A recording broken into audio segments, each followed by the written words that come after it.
Okay, we're rolling. So here we have a couple of legends of Melbourne University basketball. You've maybe all met Norm Longmuir before, but we're very pleased to introduce Keith Nicholls as well.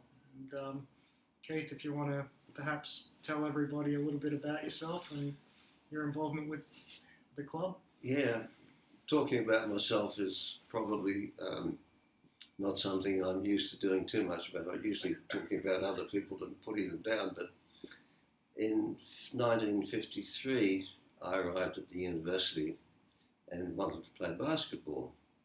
And there had been a club back in the 20s and 30s. Certainly there were blues issued to basketball players long before.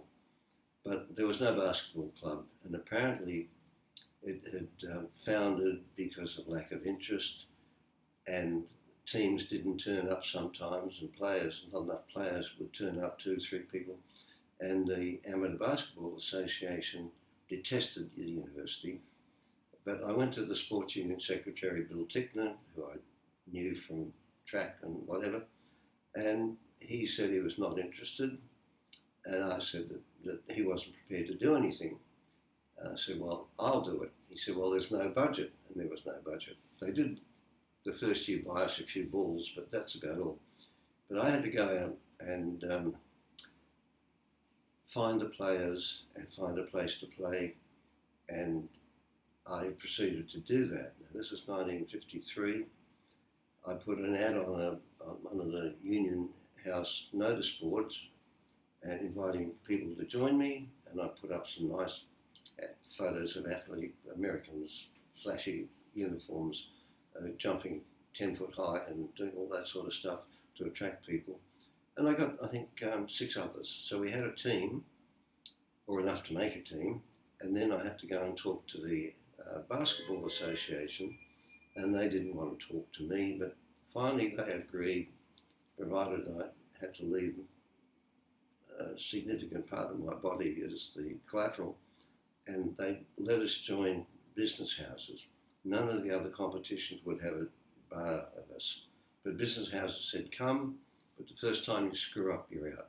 This is the Victorian Business Houses Basketball League. Yes. You might be surprised to know that it still runs. It's Thursday nights. No, I'm not surprised. It was a good organisation, but I didn't think that the university per se belonged in a business houses competition, but it's what there was, and so you accept it. Why not? Yeah. And anyway, the sports union found the drill hall in Grattan Street. We could use that to practice in. We had a few balls. We had to make our own uniforms, buy all our own gear, which I imagine you still have to do. But so we got out. We went and each bought one of those navy blue athletic singlets, chose numbers, had our mums sew them on, and a little badge up here for the sports union. And so we had an outfit, we had balls, we had a place to practice, we had a team. And I think I was the captain and the coach, and we weren't very good as a result of that probably, but we went to university and had a lot of fun over there and got to know the other universities. And that's how we got started. At the end of the year, we decided that we looked a bit crappy, certainly compared to the other universities, so we sat down and designed a uniform, which I think was worn for several years, wasn't it? Oh, yeah, we wore that. Yeah, and it worked, and we looked a lot more professional, and so time went on. The second year, Norm here and Reese and a few others that you'll know and came and strengthened the club. We still only had 1 year and 1 team in 54, but by 55 we're out to 2 teams and looking a lot better. And in 55 was my last year, and after that Norm and others took over the running of the club. But it was the first year, 53, when most of the problems were resolved, and in 54, 55 and 56 the club just consolidated on those things, and that's where the strength of the club came from. It was from those years. I think I said before I was at university there had been a team, but they didn't last, they didn't have enough people, didn't have the organisation, and they gave the university basketball team a bad rep.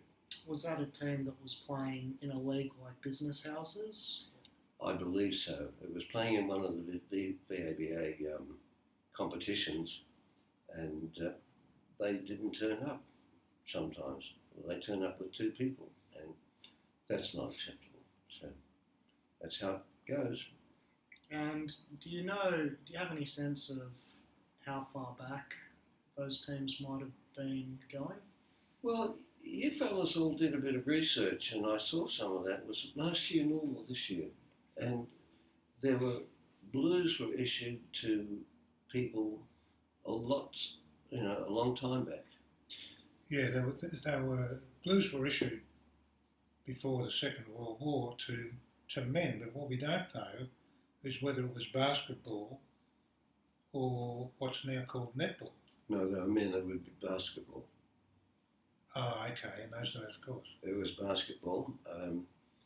And when the guys are referring to blues, that's the Melbourne University Award of Excellence for a representative at the university games in a particular sport. Yes, except that the first year, the boat club wanted the MUBC, and they wouldn't let the basketball club be MUBC, and we had to be MU small KC.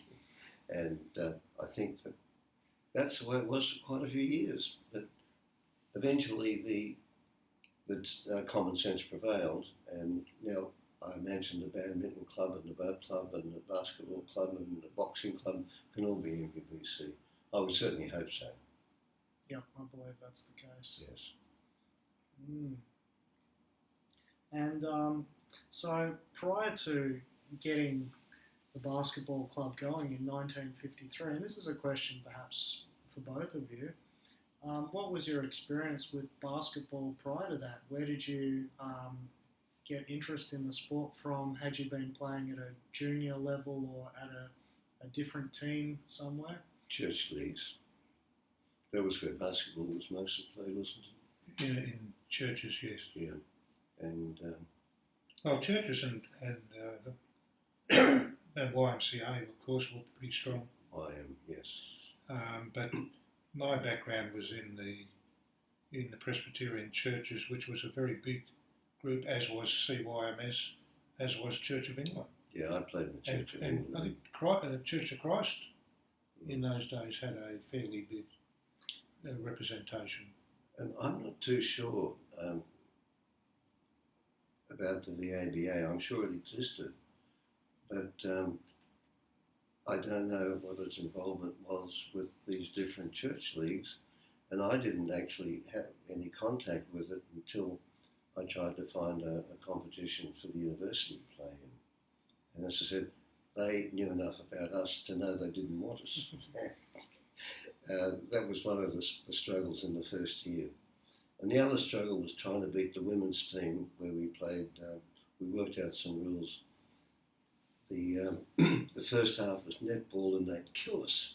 And because those girls were just dead eyes, you know. And then we'd play a second half long enough to even the scores. Then that was it. So we could tie with them at least, but yeah. Those church leagues, did they have a religious affiliation, or were they non-denominational? Like, could anybody play in those leagues? I think anybody that wanted to join them, I don't think you had to be well, a good Presbyterian. If you went to Sunday school and signed up, you could probably go. I don't think nobody in the Church of England ever asked me whether I wanted to go to church or whether I did go to church. So, well, that's partly true, but in I know I played for the Brunswick Presbyterians, and I know one of the rules was that we had to front up to church twice a month in order to play in any of the sporting teams, and they had a football team and they had basketball teams, and I think as time went by that rule relaxed. But when I was starting out in basketball, which was 10s and under 10s, that sort of thing, That were the rules. If you didn't front up to Sunday school or church twice a month, you didn't get to be picked. And with these leagues, were they open age leagues or were they junior and senior No, divisions? they were all fixed age. There was an open age, but they had under 10s, under 14s, under Different ages. there were about 3 or 4 age groups. So prior to establishing the university team, I assume you guys might have been playing in a junior age group? Yes. Yeah, I can't remember too much about it. I just remembered that I was bullied a bit playing in the church league for the Church of England by a first cousin actually, and so I didn't have any particular interest in staying with them. I played because I loved the game, and it was it could give me some exercise and give me a chance to go and do things and be with my friends. But no, it wasn't the best organised or the highest standard of basketball. It was pretty rough because the courts were all undersized and the sidelines were the walls of the buildings, and it got pretty rough at times because you'd crash into the walls a couple of times every game, and you'd go home bruised, and your mother would say, "What are you playing that rough game for?"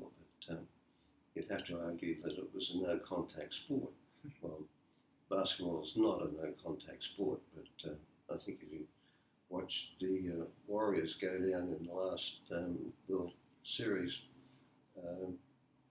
they got hammered a few times, and so it's what it is.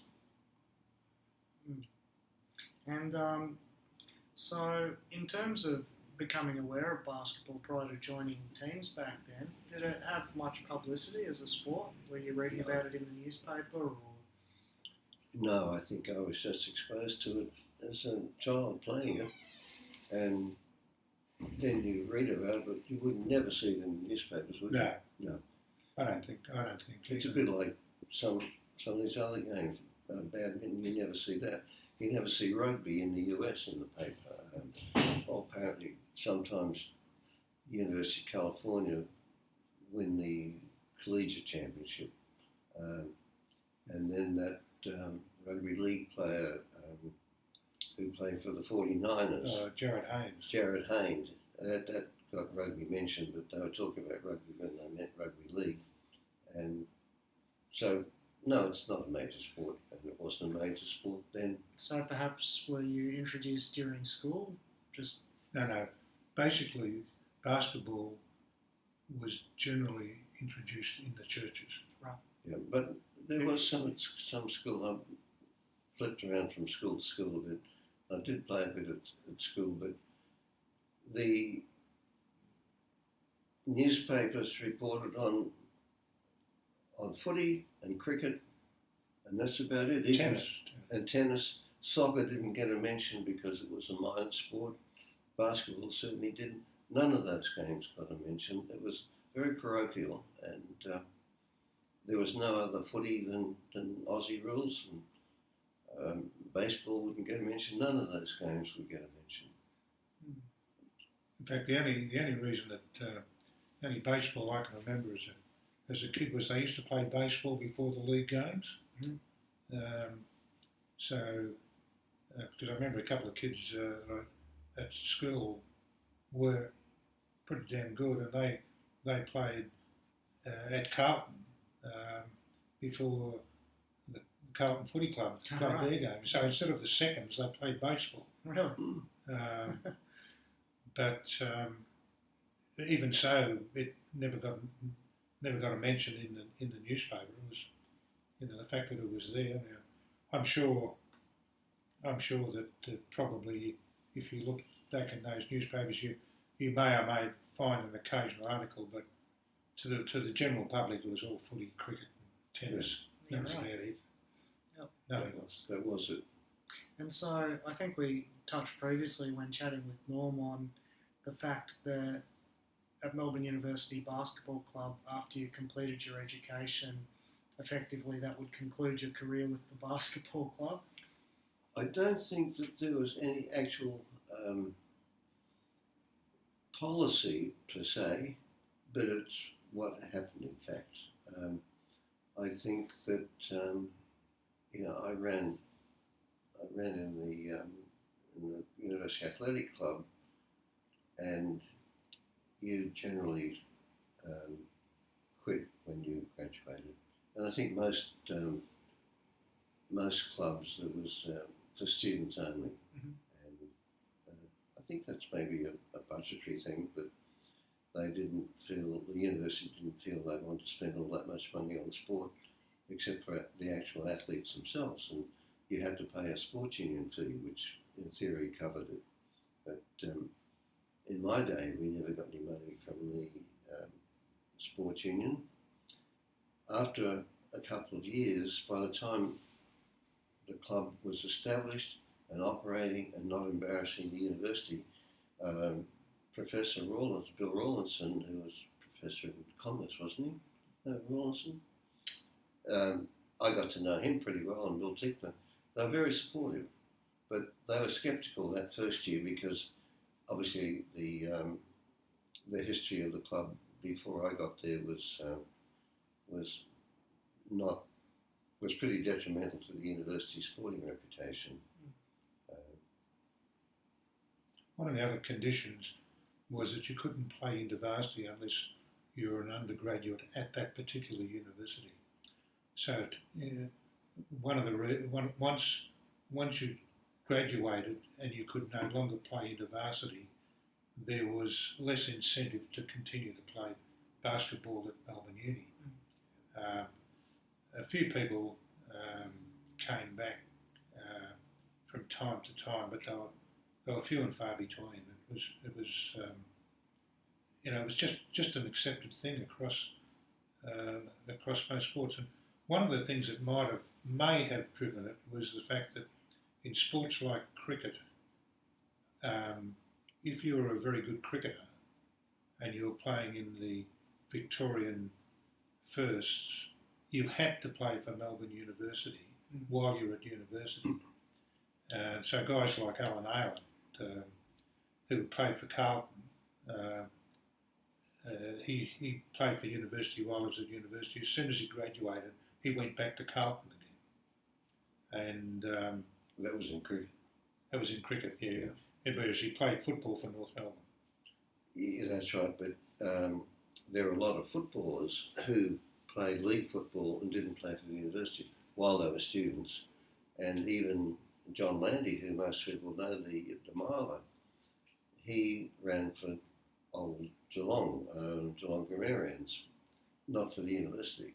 And so I had to run miles instead. But I wouldn't have got a place on the track team if John Landy ran for the university. That's the way it goes.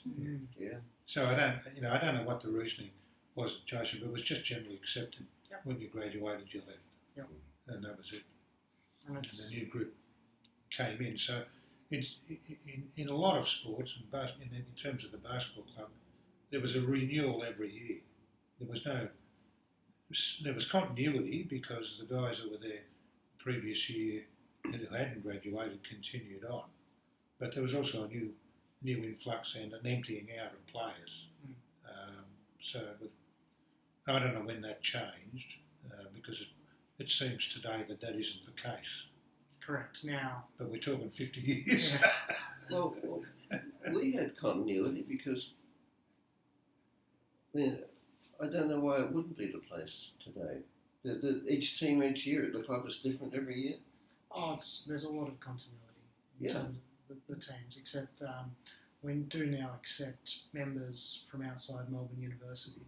Yeah. But we started in 53 with, I found 6 others, 7. Next year there were 10 or 11.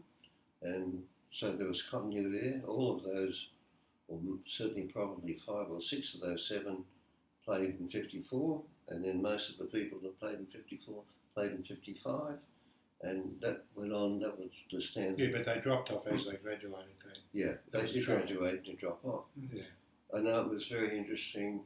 I also played in the rugby team, and when they took that, we had, no, I think there were two teams, but each year they take the club photograph, and you could tell the freshmen because they had these beautiful dark blue sweaters, and then the people, the sweaters, there were other people that had slightly faded sweaters, and then the ones that had these pale blue faded sweaters were the fellas doing their third or fourth year, and they were finished because you bought a sweater and that was it, and you kept it for 4 years unless you grew out of it, and it just got faded and more faded each year, and so you could tell who was older and who was younger by the colour of their sweater.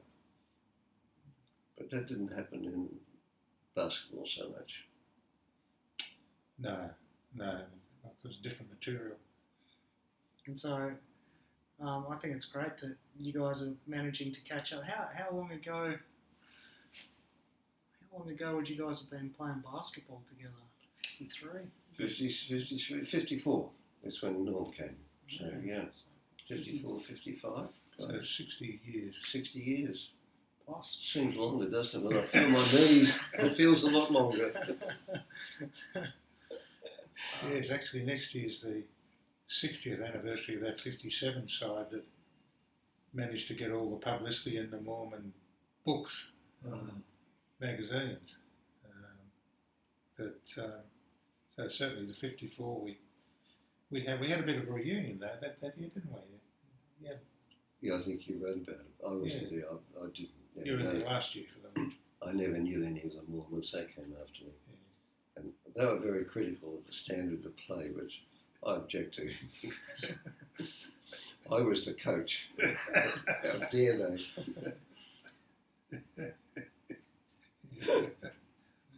They were right, of course, but how dare they? Well, guys, thank you very much for giving us a bit of a recap of the origins today, and yeah, it's an honour to be sitting with you. Well, I feel very pleased and honoured that something that I started with a lot of help, but I started back in 1953, has grown to be such a terrific club. It's successful, it's ongoing, and I didn't completely waste my 4 years at Melbourne University. Not at all. I'd like to say that when I was doing my postgraduate work at Stanford, I looked around and I thought, you know, the university team would not even beat the average high school team in California. And some of those fellows in the high school teams were very good, and they would have thrashed us. Maybe not when the Mormons were there, but I think so. they were probably taller and bigger and whatever, but some great basketball. So I never took up basketball in the States. I thought I'd just embarrass myself. Well, thank you very much for having me. Thank you. Thanks, guys.